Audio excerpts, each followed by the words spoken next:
Alright, so I want to show you guys something called data validation. It gives you the option to create limitations to cells of just different, if you only want a few different items listed.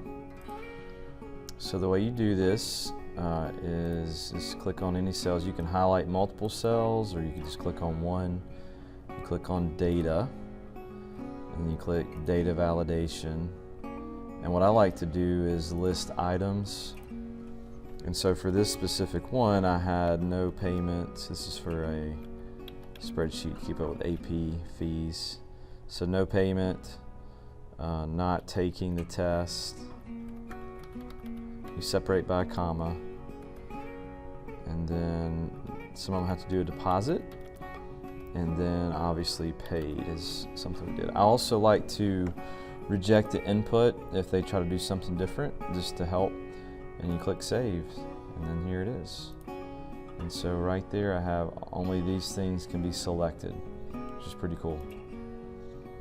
So check it out.